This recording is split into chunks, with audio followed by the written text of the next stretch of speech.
Hello and welcome to INE. The title of this course is Network Virtualization with VMware NSX, Case Study for the Cisco Professional. My name is Atindra Chaturvedi and I will be your instructor for this course. I have two VMware Certified Advanced Professional certifications, one in Data Center Design and the other in Data Center Administration, which gives me a really good understanding of VMware technologies, both in terms of designing as well as implementation and operation of a virtual data center. I also hold two Cisco CCNP certifications, one in data center and the other in routing and switching. And the CCNP data center allowed me to obtain a really solid background in unified fabric, both design and implementation, which is basically around Nexus, FCOE and so on, as well as with the Cisco Unified Computing System, Cisco UCS, again in design and implementation of Cisco UCS systems. I also have a CCNP in routing and switching that has come in real handy while the background in switching obviously helped with my CCNP data center certifications because it's primarily based on switching. With the advent of NSX, there was an opportunity to use my routing knowledge as well. Because of my experience primarily in enterprise IT, I was more involved and engaged in switching than I was in routing. But this gave me the opportunity, with the coming of NSX, gave me the opportunity to actually use my routing knowledge because it really came in handy when I had the opportunity to take an NSX network and apply that routing knowledge to be able to connect effectively and design effectively for NSX. I hold a VCP 6 in Network Virtualization, which is the VMware certification for NSX. I also hold the VCP Cloud, which is for vCloud Director. So I'm quite familiar with virtualized technologies and virtualization based on cloud management products like vCloud Director as well as network virtualization with NSX. So this course was created because I believe that in order to become an expert at NSX, it's really important to understand what the various factors are that one has to take into consideration to do an NSX design. If you are familiar with designing Cisco networks, you are one step ahead of the game, because in many cases the key to it is understanding the interface between the network virtualization part of NSX and how it interacts with the physical network.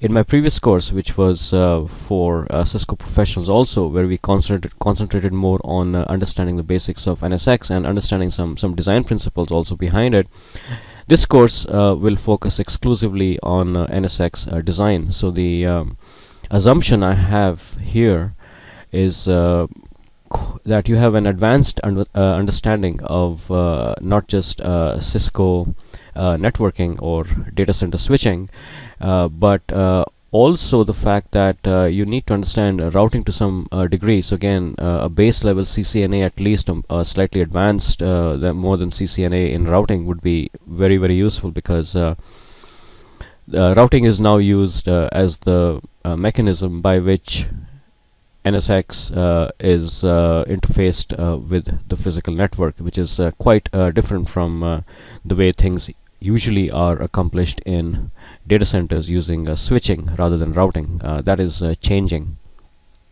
On the other hand, I am going to assume a reasonably advanced level of understanding of VMware virtual networks.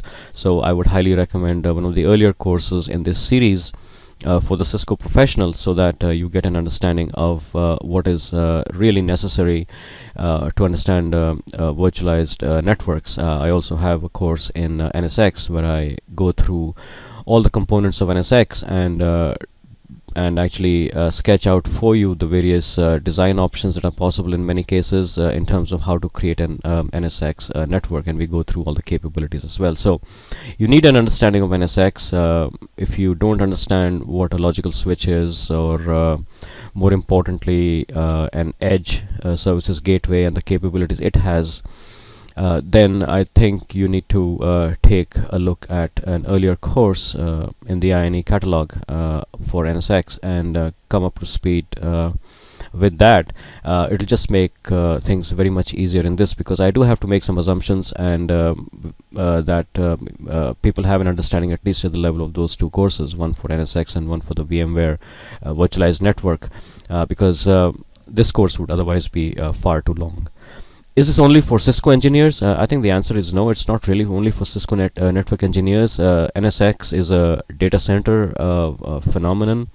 So if you've been working on the VMware side of things, as long as you have a basic understanding of NSX, at least to the level of my previous course, I think you're in pretty good shape. You would have to obviously learn about routing, at least some of the basic routing aspects around OSPF and BGP, for example. To understand some of the routing adjacency design principles, for example, that we will be covering, you'll be able to understand them much better once you have that knowledge as to how OSPF, for example, forms adjacencies, or BGP. So again, there are plenty of INE courses in their catalog to learn the basics of OSPF. Little less so BGP. The idea is to learn what routing adjacencies are actually, and then at least at a conceptual level, if not an actual implementation level, you should be in a position to understand the material in this course. So we talked quite extensively right now about the level of knowledge that's required both of Cisco and VMware to gain the full benefit from this course. The flip side, I always like to cover this in my introduction to the courses that I create here.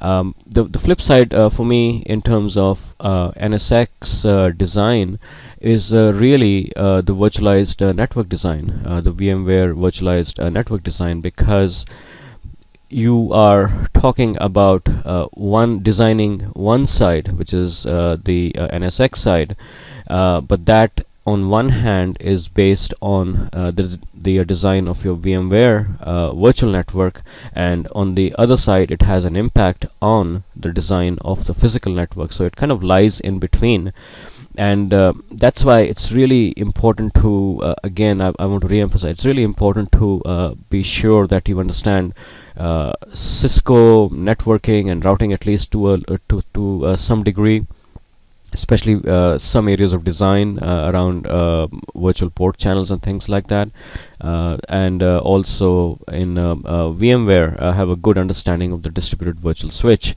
and how uplinks are managed, and how distributed port groups work, because those are key for really easily understanding what NSX design is. NSX design is not difficult, it's just that it relies on information and knowledge from different domains. So you have to be sure you have that fundamental knowledge from these domains, which would allow you to understand this material very easily. Convergence and interaction, again we are talking about designing NSX networks, so we are Cisco professionals. We've been dealing with physical networks for most of our careers. Now things are converging in the data center, in the sense that storage is now running on IP networks. Virtual machines are now running in servers instead of one operating system running in one server. You now have a situation where you have multiple operating systems running in servers, so that the traffic flow is all mixed up. So you really need to understand how it is that you have to design your physical network, but then again you have to take the characteristics of the NSX requirements into consideration to make sure that you have an excellent network in place in your data center.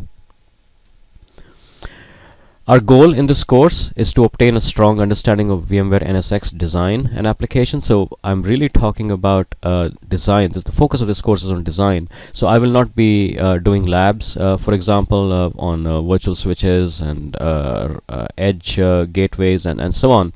This would be a course where I would be on the whiteboard quite a bit, explaining to you the various building blocks of VMware NSX design and why it has to be like that.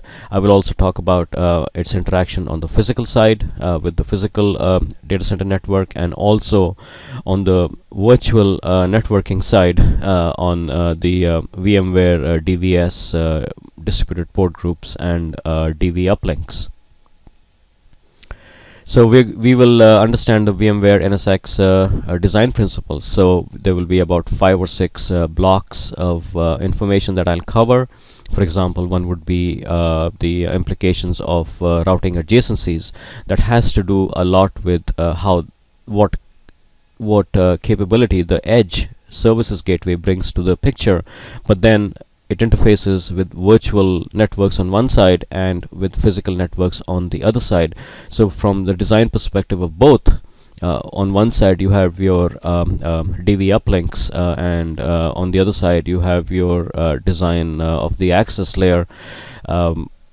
It becomes really interesting, and so I would be looking at 5 or 6 perhaps key areas where there are certain design principles that actually, when put together into an NSX design, will allow you to construct an excellent design.